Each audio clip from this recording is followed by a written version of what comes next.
Today I'm going to start chapter of history making of national movement 1870 से लेकर 1947 तक making of national movement. ठीक है, तो in this chapter you will read about moderates, extremists, first of all about Congress, who formed Congress, why Congress was formed, who were moderates, who were extremists, and then about revolutionaries, and then about Mahatma Gandhi. Various revolutionaries के बारे में आप पढ़ोगे. Then about Mahatma Gandhi. Gandhi ji India आए 1915 में. तो where was Gandhi ji before coming to India? He was in South Africa. तो what as there was in South Africa there was racial discrimination. तो what was happening in India in those days? In India untouchability was followed in India in those days, and untouchables were treated badly by high caste people. So Gandhi ji and India was totally exploited by British, economically, socially, politically exploited by British. तो गांधी जी ने आके India में various movements launch की against the exploitation that was done by British. तो first जो आप कहोगे कि गांधी जी ने इंडिया में भी आके सत्याग्रह मूवमेंट लॉन्च की. In this chapter, you will read about Satyagraha movement, then about non-cooperation movement. Mahatma Gandhi and Muslims ने मिलकर लॉन्च की थी. That was launched by Mahatma Gandhi and Ali brothers. Satyagraha का मीनिंग है फाइट फॉर ट्रुथ. तो सत्याग्रह मूवमेंट ही गांधी जी ने साउथ अफ्रीका में लॉन्च की थी, and that was launched in India also, because I have told you, अभी मैंने बताया था कि in South Africa blacks were treated badly by the whites. Indians were also treated as blacks in South Africa, and in India poor low caste people were treated badly by high caste people. So he launched Satyagraha movement in India. तो अपने गुरु, political गुरु गोपाल कृष्ण गोखले के कहने पे उन्होंने whole India का round लिया था. He was shocked when he saw the poor condition of Indians under British. तो सत्याग्रह मूवमेंट लॉन्च हुई. इसमें उन्होंने राउंड्स लिए सत्याग्रह के. तो देन ही launch non cooperation movement. Non cooperation movement उन्होंने अली ब्रदर्स के साथ मिलकर लॉन्च की थी. एंड देन नॉन कॉपरेशन का सत्याग्रह का मीनिंग है fight for truth. Non cooperation का मीनिंग है not to cooperate British. Gandhi ji was on the view that if Indians stopped cooperating British rule would automatically come to an end. तो non cooperation movement उनकी different parts में spread हुई, and लोगों ने कैसे कैसे पार्टिसिपेट किया. And then non cooperation movement Gandhi ji ने जैसे जनवरी 1921 नॉन कॉपरेशन खिलाफत मूवमेंट मिलकर लॉन्च की थी with Muslims. I have told you, with Ali brothers. तो ये मूवमेंट उन्होंने वापस ली फेब 1922.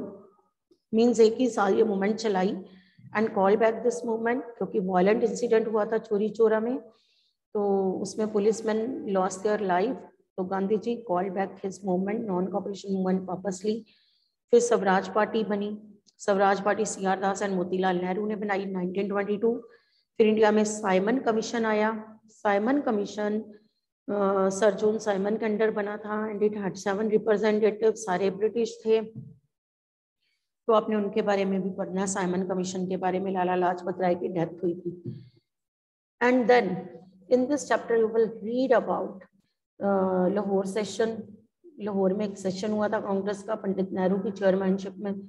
फिर इसी में आपने पढ़ना है सिविल डिसोबीडियंस मूवमेंट, कैसे डांडी मार्च जाना था साबरमती आश्रम से. तो 78 वॉलंटियर्स के साथ ये उन्होंने मार्च स्टार्ट किया. 12 मार्च 1930 को सिविल डिसोबीडियंस मूवमेंट स्टार्ट की. सिविल डिस का मीनिंग भी आपको आना चाहिए, डिसओबे ब्रिटिश रूल. ठीक है, ब्रिटिश रूल्स को तोड़ना. तो ये इसमें गांधी जी ने इसमें मैसेज दिया था, डिसओबे द ब्रिटिश रूल. तो सिविल डिसोबीडियंस मूवमेंट भी लोगों ने बढ़ चढ़ के पार्ट लिया, बट इसमें मुस्लिम्स नहीं आए थे. तो सिविल डिस के बाद गांधी जी ने ये वाली जो मूवमेंट है ना civil dis, Gandhi ji launch this movement 2 times. 2 बार लॉन्च की थी. बीच में एक बार लंदन चले गए थे, वापस आए, दोबारा लॉन्च की. तो इसके बाद सिविल डिस के बाद आप पढ़ोगे quit India movement. Quit India 1942, 8 अगस्त 1942. क्विट इंडिया के बाद इंडिया को फ्रीडम मिल गई. तो क्विट इंडिया में वैसे भी कौन सा मैसेज दिया गया, इसका मीनिंग क्या था? Leave India. In this moment Gandhi ji asked British to leave India and go back to your own country. तो इसके बाद आप पार्टीशन वाला टाइम आ जाएगा 1947 तक ही आपका चैप्टर है. India was divided into 2 parts in 1947, that is in India and Pakistan. तो जो ड्रीम था गांधी जी का, that was shattered because he wanted United India, not divided India. तो ये सारा आउटलाइंस है इस चैप्टर की, जो जो आपने इस चैप्टर में पढ़ना, आप told you no come to the chapter. First of all, in previous chapter, you have read about revolt of 1857, and in that you have read that people of different आप कह सकते हो occupations such as peasants, workers, weavers, they were all unhappy with the British. हर तरह के हर वर्ग के लोग जो थे, they were unhappy with the British.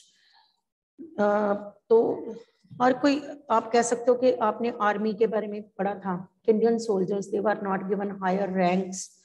तो वीवर्स के काम नहीं थे, बिकॉज सारी good quality cotton was exported to Britain, तो वीवर्स के क्लोथ पे कस्टम ड्यूटीज लग चुकी थी।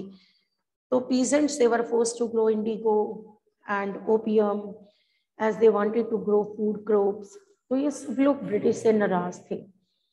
कहीं ना कहीं आपने उनके बारे में भी पढ़ा होगा, जैसे nawabs, rulers, they were also not happy with the British, क्योंकि ब्रिटिश ने डॉक्ट्राइन ऑफ लैप्स ये सब पास किए हुए थे, सब्सिडरी अलायंस पास किया हुआ था।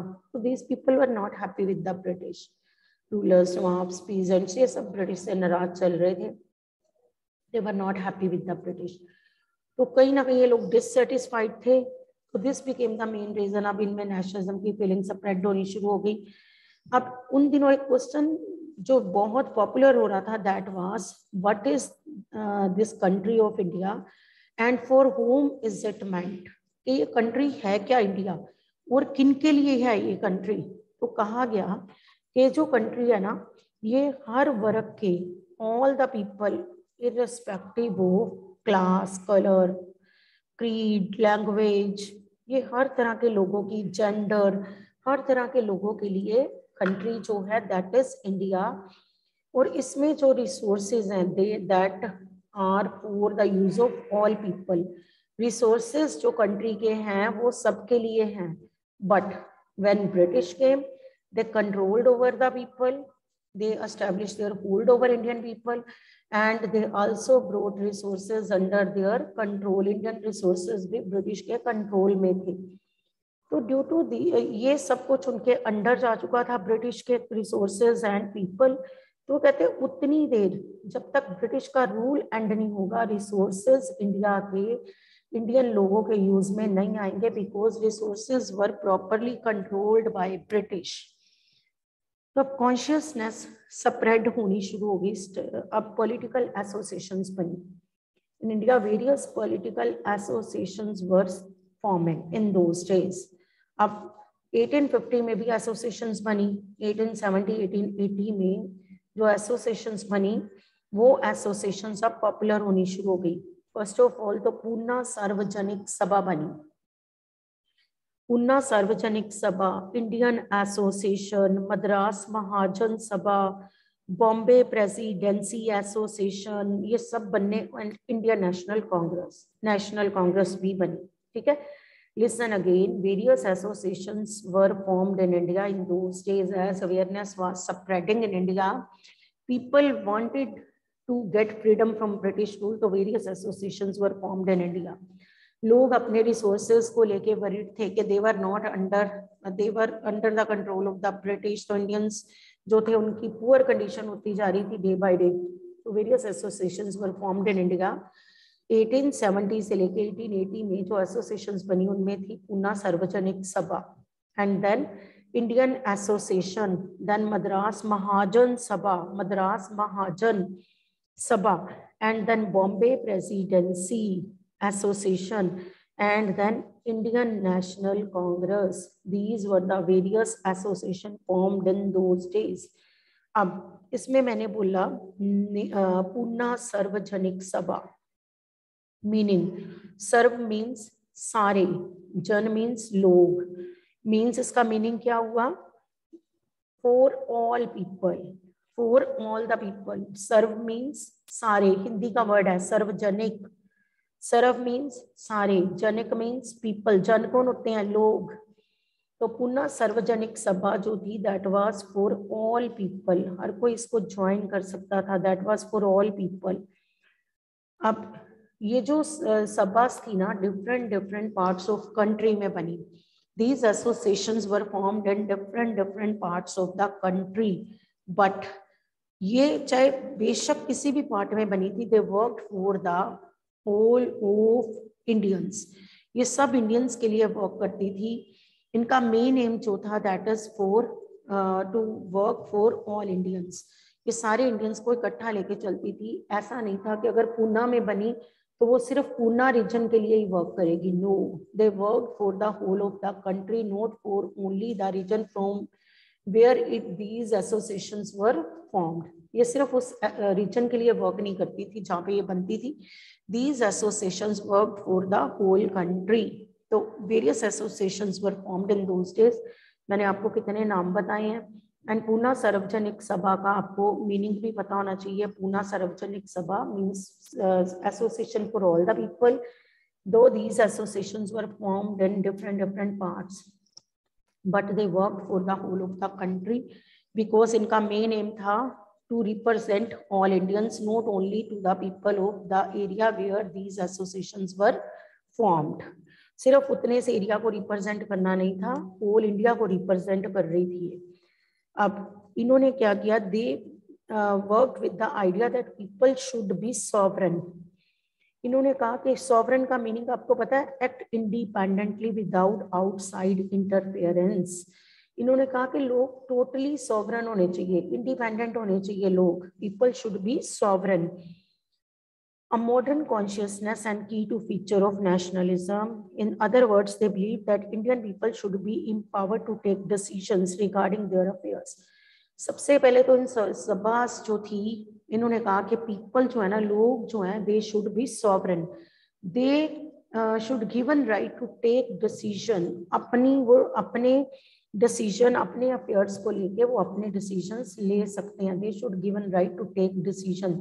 उनकी डिसीजन मेकिंग जो है दैट शुड बी इंडिपेंडेंट. उस पर किसी का होल्ड नहीं होना चाहिए.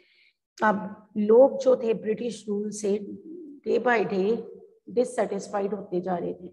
ऐसा क्या हुआ इन 1870 एंड 80 में. No, listen carefully what happened in the years of 1870 and 80 that people of India turned against British rule. What happened, no listen. Arms act was passed in 1878. इस एक्ट के according Indians were not allowed to keep arms with them. Only British could keep arms with them. Indians were not allowed to keep arms with them. Indians को arms रखने का right नहीं था. तो अपने आप सोचो कितना बड़ा डिस्क्रिमिनेशन कि only British could keep arms with them, not Indians. तो arms act was passed in 1878 disallowing Indians from possessing arms. तो एक तो ये कि इंडियंस अपने साथ क्या नहीं रख पाएंगे, वेपन्स. ब्रिटिश को अलाउ कर दिया, इंडियंस को उन्होंने मना कर दिया. in the same year 1878 vernacular press act was passed. which act was passed? vernacular press act. तो vernacular press act पास हुआ. vernacular means common language. vernacular का मीनिंग है common language. vernacular press act was passed by this act. अब क्या था कि जो भी न्यूज़पेपर थे वर्नैकुलर लैंग्वेजेस में, जितने भी न्यूज़पेपर थे, British imposed restrictions on the publication of these newspapers. Newspapers were not allowed to write anything that spoiled the image of British government.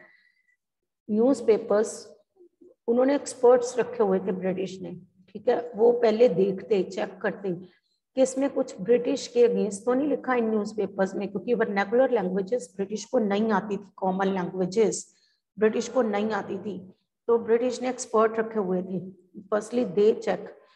तो इस वजह से no newspaper was allowed to write anything against the British और write anything that spoil the image of British government. तो vernacular press act pass हो गया. तो इसके अकॉर्डिंग ब्रिटिश के अगेंस्ट बिल्कुल कुछ भी नहीं लिखा जाता था इन newspapers. British had full control over the newspaper publication. तो इस वजह से इंडियंस जो थे और नाराज होने शुरू हो गए. अगर कोई भी एडिटर्स ब्रिटिश के अगेंस्ट लिखता तो his press was seized by the British. तो ब्रिटिश उसकी मशीनरी छीन के ले जाते थे। तो एक तो ये act, first of all Indian arms act pass हुआ, only the Arms Act. Arms Act in 1878. By this, Indians were not allowed to keep arms, whereas British were allowed to keep arms with them. एक तो Arms Act आपने याद रखना है 1878. Then you have to learn about Vernacular Press Act. Vernacular Press Act भी same year में पास हुआ। Common languages में जितने भी न्यूज़पेपर थे उन पे ब्रिटिश की नजर होती थी। They were not allowed to write anything that spoiled the image of British government. अगर कोई एडिटर ऐसा कुछ लिखते तो they were given strict punishments by the British. Next, अब 1883 में ही इल्बिट बिल पास हुआ। In 1883 Ilbert bill was passed. अब इस बिल के अकॉर्डिंग क्या था, ये बिल इक्वालिटी लेके आया था। इल्बिट बिल brought equality. अब इसमें bill provided for the trial of British or European persons by Indians and sought equality. Ilbert bill के अकॉर्डिंग क्या था, अगर कोई भी इंडियन जजेस की कोर्ट में ब्रिटिश के केस भी हैंडल्ड होंगे, मींस इंडियन जजेस चाहे इंडियन है चाहे ब्रिटिश है, पर इंडियन जजेस की कोर्ट में भी ब्रिटिश को डिसीजंस मिलेंगे। मींस इंडियन इक्वालिटी लेके आया इंडियन एंड ब्रिटिश जजेस में। तो but British raise their voice against this, उन्होंने अपनी इसके अगेंस्ट आवाज उठाई। Then again in 1883 Ilbit Bill was passed. This bill provided for the trial of British or European persons by Indians and sought equality. British जो थे ना and Indian judges in the country, उनमें equality लेके आया। But when opposition forced the government to, white opposition ने government को force किया, British ने गवर्नमेंट को फोर्स किया कि विथड्रॉ दिस बिल, किस बिल को विथड्रॉ करो। तो गवर्नमेंट ने इसको विथड्रॉ भी किया, but this showed the racial, आप कहोगे ना, attitude of the British in India. तो इससे ये शो हुआ कि ब्रिटिश जो है वो रेशियल डिस्क्रिमिनेशन कर रहे हैं इंडियंस के साथ। 1883 में Ilbert bill was passed. This bill brought equality as by this bill Indians, this bill provided for the trial of British or European persons by Indian judges. Means Europeans were trial by Indian judges, but white people, means British, raised their voice against this and they demanded that Ilbit bill should be withdraw. तो उन्होंने government ने इसको withdraw किया भी। But this showed the racial attitude of the British in India. इससे ये पता चल रहा था कि ब्रिटिश जो है ना वो इंडियंस के साथ रेशियल डिस्क्रिमिनेशन कर रहे हैं। तभी फिर बाद में पता क्या हुआ था कि इंडियन जो थे ना, Indian people, they were trial in the जजेस ऑफ ब्रिटिश, बट जो ब्रिटिश जो थे they were not trial in the courts of Indian जजेस। इंडियन जजेस की कोर्ट में ब्रिटिश के केसेस नहीं आते थे क्योंकि ब्रिटिश अपने आप को सुपीरियर मानते थे और वो नहीं चाहते थे कि उन्हें पनिशमेंट देने वाला कोई इंडियन जज हो। वो चाहते थे कि अगर हमें हमारे केसेस हैं तो हमें जज भी ब्रिटिश चाहिए, नॉट इंडियन जज। तो वेयर एज इंडियन को तो चाहे ब्रिटिश जजेस के पास ले जाते या इंडियन जजेस के पास, उनके साथ ऐसा ही रखा। बट ब्रिटिश को उन्होंने British no they were trial in the courts of British judges, not in the courts of Indian judges. तो विड्रॉ कर दिया इस बिल को। This showed the racial attitude of British in India. अभी तक कितना पता चला, 1870 to 1880 में कितनी सार्वजनिक एसोसिएशंस बनी, पूना सार्वजनिक बनी, मद्रास महाजन एसोसिएशन बनी, है ना, इंडियन नेशनल कांग्रेस बनी, तो मद्रास प्रेसिडेंसी एसोसिएशन बनी, ये सब एसोसिएशंस इंडिया में बनी। ठीक है। फिर हमने कहा कि लोग जो थे वो डिससेटिस्फाइड होते जा रहे थे, चाहे एसोसिएशन एक पार्ट में बनती थी but work for whole of the country. लोग डिससेटिस्फाइड हो रहे थे ब्रिटिश से। फर्स्ट ऑफ ऑल तो आर्म्स एक्ट के कारण डिससेटिस्फाइड हुए थे इंडियंस ब्रिटिश से। फिर हमने कहा वर्नाकुलर एक्ट पास हुआ था 1878 में, उससे भी इंडियंस जो थे वो ब्रिटिश से नाराज थे। फिर इल्बिट बिल लेके, तो इल्बिट बिल जो था दैट ब्रॉट इक्वालिटी, लेके तो इक्वालिटी आया, बट ब्रिटिश ने इसका अपोज किया। British were not in the favour of this Ilbert bill. वो नहीं चाहते थे कि they were given punishments in the courts of Indian जजेस। वो नहीं चाहते थे कि इंडियन जजेस के पास उनके केसेस जाएं। दे कंसिडर देमसेल्व्स सुपीरियर, तो इसीलिए उन्होंने इसके अगेंस्ट आवाज उठाई एंड इल्बिट बिल को विड्रॉ करने की डिमांड रखी गई। This showed the racial attitude of the British in India. अब Indian National Congress was established when 72 delegates from all over the country met at Bombay. अब Indian National Congress बनी, different parts of the country में से 72 delegates कहाँ पे मिले, बॉम्बे में, इन दिसंबर 1885। अब आपको याद रखना है Indian National Congress at present that is our political party. ये कौन सी ईयर में oldest political party in India कौन सी है, इंडियन नेशनल कांग्रेस, जिसकी लीडर सोनिया गांधी है। तो 1885 दिसंबर 1885 में ये पार्टी बनी थी। द अर्ली लीडरशिप, अब इसके लीडर्स कौन कौन थे, नो लिसन केयरफुली। आपको पूछा जा सकता है which year Indian National Congress was formed and where it was formed at Bombay. And early leaders कौन कौन से थे, Dadabhai Naoroji, listen carefully the name of these leaders, Dadabhai Naoroji, Firoz Shah Mehta, Badruddin Tyabji, WC Banerjee, Surendra Banerjee, Romesh Chandra Dutt and S Subramania Iyer.